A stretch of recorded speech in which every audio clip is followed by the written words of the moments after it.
frustration because when our brothers are in pain, we hold your pain. We feel that pain. We too are in pain. And I think it's in our nature to love and to nurture. I wonder why out of that does it become that we, the black women, are your enemy? Broken. And you're the closest to us. Many of us are broken. Yeah. And what you don't realize is that we are literally moving through life broken. And so here I am. I have been taught at a certain age how to carry myself or what I think a man should be, how I should move in this world.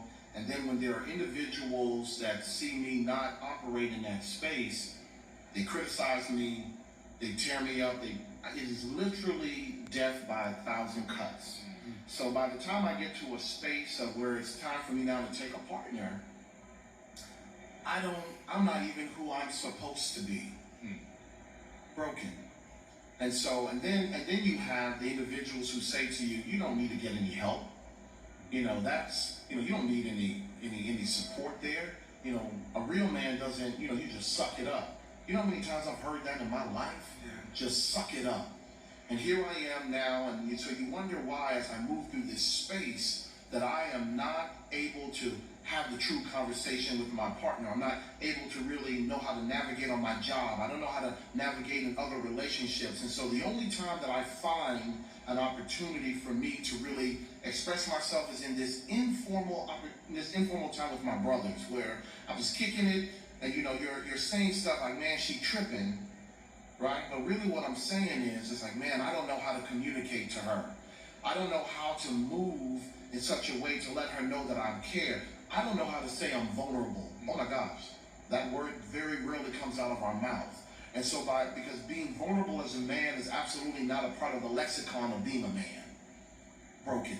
Yeah. And I'll just say, brokenness also has no monopoly on men. Brokenness applies across the board. And the reason why I think it's important to say it is because we're almost always, it feels like we're looked at from the deficit perspective of what we're not bringing to the table.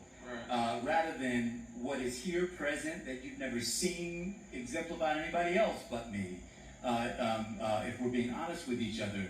But I will say, in all of y'all's comments that hit on this, that it is systematic, that folks aren't waking up feeling broken.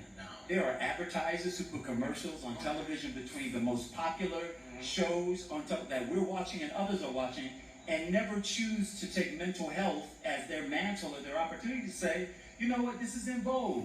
Whatever the phrasing is that communicates directly to us in a way that we can hear it. When you consider black men taking on issues during this election, supposedly not supportive of the black woman who's running for president, you are getting not just United States of America Republicans and conservatives coming at you in your inboxes, in your screen time, and when you're twirling through trying to see what story you're going to read next, but you got China, and you got Russia. Yeah. You're so powerful as an individual and as an entity that foreign nations have determined that you are the enemy and are now putting endless resources into making it true. That's right. So it isn't by accident. We're not stumbling into it. We're not broken and falling into it. We are targeted with significant resources to perform a certain way. But you said something also that I think is super important, when you said the proximity. Tiffany, like when you see the closest proximity to the person that you know is oftentimes the person in which you harm if you're not healed in some regard. So our sisters often catch the brunt of our brokenness because they are the closest to us, and we feel as if that's the only place in which we can try to invoke some kind of superiority, which again is all systematic. Things in which we have to be intentional with breaking down. And I'm glad that we have in the platform the opportunity to be able to discuss this. You asked a question earlier, Tiff, what would we say to black men? First and foremost, you're valued.